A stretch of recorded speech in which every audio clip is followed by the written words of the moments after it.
Dans cette vidéo, nous allons créer une page d'options qui sera accessible à l'utilisateur de rang éditeur et qui lui permettra de sélectionner une image et d'entrer un libellé que nous afficherons ici dans la zone d'entête à côté du titre. Pour cela, nous allons utiliser l'API des options de WordPress. Nous allons aussi utiliser le Media Uploader, c'est-à-dire l'outil qui est accessible par exemple ici lors de l'édition d'un article en cliquant sur ce bouton et qui vous permet de sélectionner une image à partir de la bibliothèque ou bien d'envoyer un fichier à partir d'une autre source. L'API des options de WordPress va nous permettre de stocker des éléments dans la base de données de façon totalement indépendante par rapport à la structure native d'articles, pages ou contenus spécialisés. Nous allons créer une page d'options dans le tableau de bord. Cette page d'options sera accessible à l'utilisateur qui a le rang éditeur, c'est-à-dire juste en dessous de l'administrateur, et cette page lui permettra de modifier les valeurs de l'option. Alors on va démarrer. Si nous regardons au niveau de la page du codex de WordPress consacré à l'API des options, nous découvrons les fonctions qui sont à notre disposition pour créer, mettre à jour ou supprimer des options. Nous allons utiliser dans un premier temps la fonction Add Option pour créer notre option. Je me positionne dans le fichier functions.php et nous allons intégrer notre premier bloc de code. Donc je me mets par exemple, bon ça n'a pas trop d'importance, mais admettons après les styles ici, et je vais coller un bloc de code que j'ai préparé et nous allons le commenter ensemble. Donc voici le bloc de code. Nous allons procéder comme ça maintenant, puisque vous avez compris le principe avec les premières vidéos. À chaque fois, on se base sur un hook, donc un crochet de WordPress, et on y associe une fonction qui va exécuter certaines opérations. Donc là, si on décrypte tout ça, le hook que nous allons utiliser, c'est After Switch Theme. C'est-à-dire que notre option, nous n'allons pas la créer à chaque fois que nous chargeons une page. Je vous rappelle que le fichier function.php est chargé à chaque fois qu'une page de WordPress est chargée. Donc nous avons besoin de la créer une seule fois, ça suffit amplement. Donc le meilleur moyen pour créer cette option, c'est quand on active le thème. Le crochet, le hook qui s'impose dans ce cas, il s'appelle After Switch Theme. Donc nous allons utiliser ce hook. À ce hook, on associe une fonction ici que j'ai prénommée avec le préfixe comme on a l'habitude de le faire maintenant. Cette fonction va exécuter ce code que nous allons commenter de suite. Ce bloc de code exécute la fonction AddOption. La fonction va créer une option qui s'appelle LGMAC-OPTS. Nous allons passer à cette fonction un paramètre $OPTS représenté par un tableau de valeurs. Et ce tableau contient des paires clés-valeurs. Donc la première clé c'est image01 URL, à qui nous donnons une valeur initiale de 0, enfin d'une chaîne vide, et une deuxième clé qui s'appelle légende01, à laquelle nous donnons aussi une valeur initiale d'une chaîne vide. Nous aurions pu créer deux options différentes en appelant deux fois la fonction AddOption, mais dans un cas comme celui-ci où les deux valeurs d'option sont reliées entre elles, il est plus judicieux de créer un tableau qui rassemble les deux variables. Ainsi, la gestion est simplifiée et les temps de chargement de la page sont accélérés parce que nous avons besoin de récupérer la variable une seule fois. Pour rendre notre code plus efficace, nous allons rajouter un test, à savoir que si nous désactivons le thème et si nous le réactivons plus tard, nous n'avons pas besoin de recréer l'option. Donc nous allons créer une variable qui s'appelle ThemeOPTS qui contient le résultat de la fonction getOptions, c'est-à-dire que nous essayons de récupérer l'option LGMAC-OPTS si jamais elle existe. Et après nous allons faire un test. Et si l'option n'existe pas, à ce moment-là, nous allons la créer. Et si l'option existe, nous ne faisons rien. C'est-à-dire que si nous changeons de thème et que nous revenons sur le thème antérieur plus tard, le code ne va pas recréer l'option pour rien. Notre code est prêt, je sauvegarde la page function.php, je bascule sur le tableau de bord et je vais provoquer une activation de mon thème. Je me rends dans Apparence, Thème, je vois que mon thème est déjà activé bien sûr, donc je vais le désactiver, c'est-à-dire que je vais activer un autre thème, comme ceci, et je vais réactiver mon thème, c'est-à-dire que je vais déclencher l'activation du thème, comme ceci. Donc logiquement, à partir de maintenant, notre option est créée. Pour le vérifier, je vais me rendre au niveau de phpMyAdmin dans la gestion de la base de données MySQL, comme ceci. Donc je suis bien sur la base en question et je vais ouvrir la table WP Options, ici. Et je vais me positionner à la fin de la table, c'est-à-dire que je vais trier par index primaire décroissant. Et là, je vais voir mon option LGMAC OPTS qui a bien été créé. Nous pouvons examiner le contenu de cette variable LGMAC OPTS en effectuant un double clic ici. Donc je vais copier le contenu de cette variable et je vais le coller dans mon code temporairement en le restructurant comme ceci pour vous expliquer la structure. La variable est stockée dans un tableau, c'est pour ça que nous avons un A devant, A de l'anglais array. Il a deux éléments. Chaque élément est constitué d'une paire clé-valeur, comme ceci. Et chaque clé est divisée avec un préfixe. Donc nous voyons S12, c'est-à-dire c'est une chaîne de caractères string qui fait 12 caractères. Donc ce nom-là fait 12 caractères. Et la valeur est composée d'une string, pareil, une chaîne de caractères, qui pour l'instant a une valeur égale à 0, puisque c'est une chaîne vide. Donc exactement pareil pour la deuxième valeur. Donc voici la structure de cette variable. Donc là je n'ai pas besoin de garder ça dans mon code. Je peux supprimer et j'enregistre.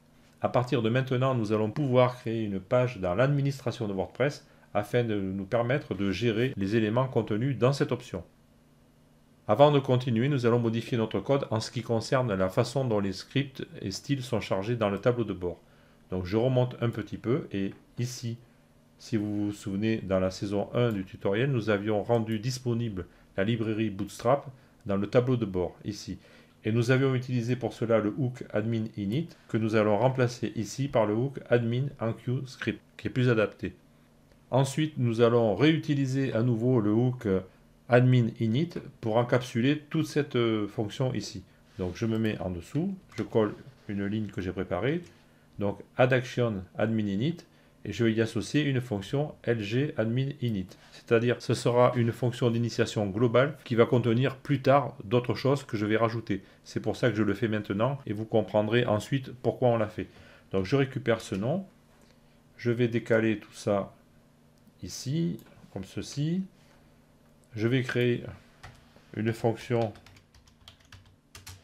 lg admin init, comme ceci. Et maintenant, je vais mettre tout ce morceau de code à l'intérieur. Voilà, comme ceci. Alors, j'oublie pas, toujours quand je crée des fonctions comme ça, je repère les accolades d'ouverture et de fermeture. Donc là, je vois qu'ici, la fermeture est sur la ligne 46. Donc je prends le nom de la fonction ici. C'est une bonne habitude, je copie. Et ici, je mets un commentaire. Et là, je lui dis fin de la fonction. Et je récupère le nom. Voilà, comme ça, on est clair, on sait ce qu'on fait. On n'a pas de problème après pour se repérer. Donc là, nous avons le hook admin init qui va déclencher cette fonction. Et à l'intérieur, nous allons rajouter plus tard un autre module qui concernera notre page d'options. Voilà, donc je resserre un petit peu le code pour mieux l'organiser. Nous pouvons même rajouter ici un commentaire que je mets au-dessus. Voilà, je l'appelle action 1.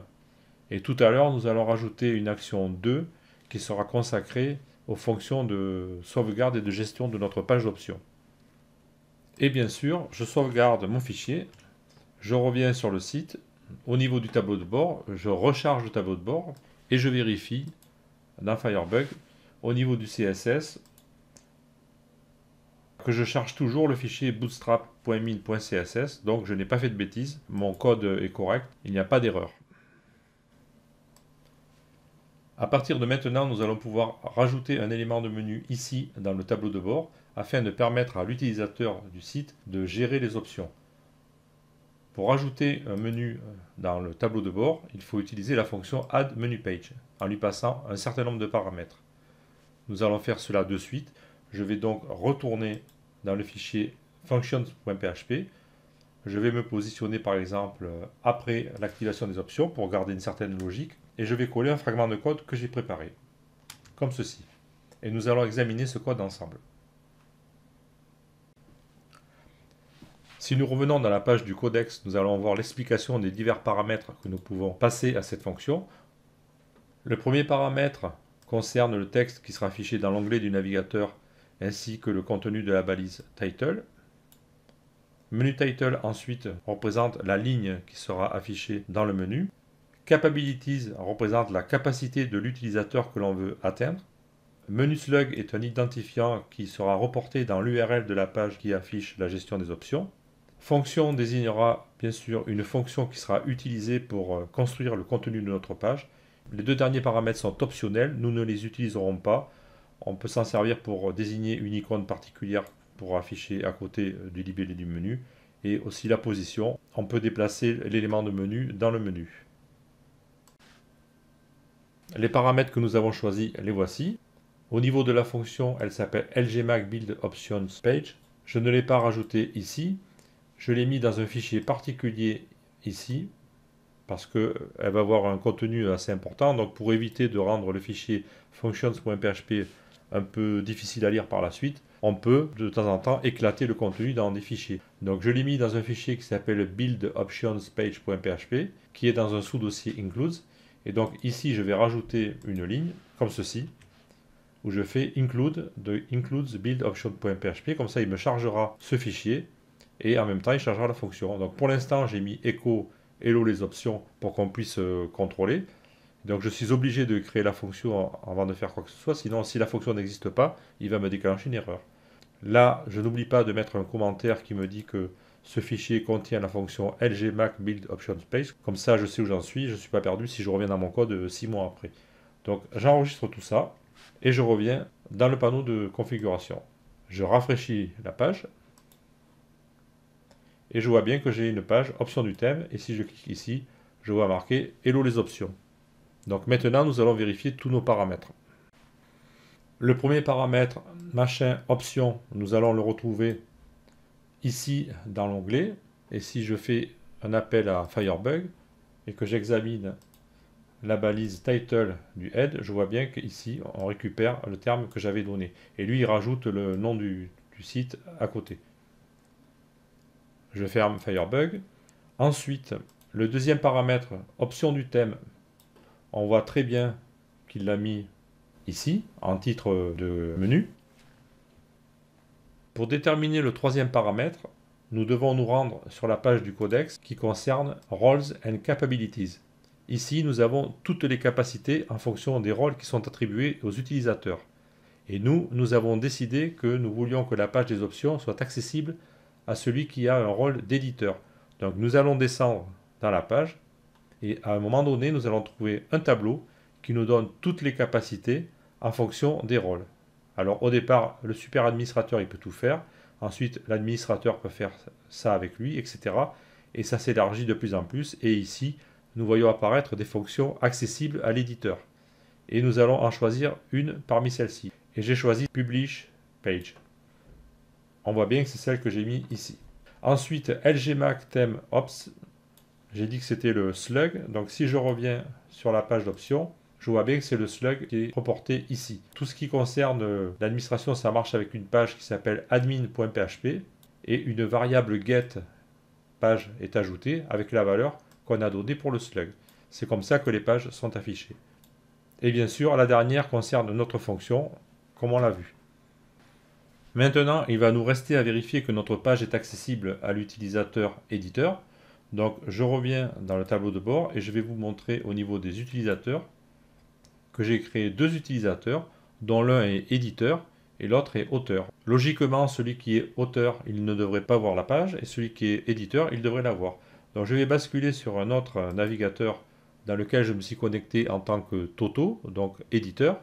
Je rafraîchis le tableau de bord et je vois bien que ma page option du thème apparaît. Maintenant, je vais me déconnecter ici et me reconnecter en tant que Titi. Et je vois que la page n'apparaît pas. Donc l'accès de la page est bien restreint à l'éditeur et bien sûr après à l'administrateur.